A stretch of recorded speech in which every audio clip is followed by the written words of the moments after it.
Tak a další pověra. Když půjdu na hypnózu, hypnotizér mě zhypnotizuje, pak mu velmi lehce vyzradím všechna svá i ta nejniternější tajemství. Kde pak? To se nestane.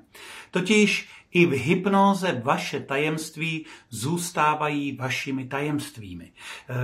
Podvědomí jim nedovolí, aby uniklo, protože podvědomí je váš největší přítel a pracuje pro vás. Navíc průkopník české hypnózy, pan doktor Kratochvíl, nebo jeden z průkopníků, tak s tím dělal pokusy. A je podloženo, že v hypnóze dokonce můžete lhát, až se hory zelenají. Takže ne. Hypnoza není sérum pravdy, hypnoza není detektor lži, protože kdyby to tak bylo, tak by hypnotizéři byli nejlepší detektivové, hypnotizéři by byli nejbohatší na světě, protože by znali přístupová hesla na ta nejplnější konta po celém světě. Takhle to zkrátka nefunguje. A ještě jeden dovětek. Představa o tom, jak v hypnoze budete mluvit, u většiny lidí taky není příliš reálná. Představte si, že jste těsně na kraji spánku. Už skoro usínáte.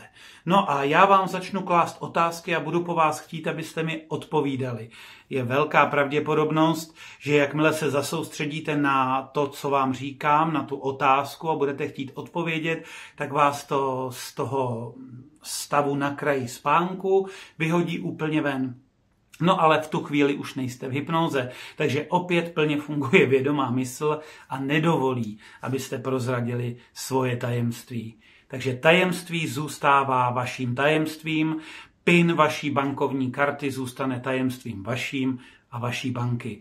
Váš hypnotizér se ho nedozví, pokud vy sami vědomně mu ho nebudete chtít říct.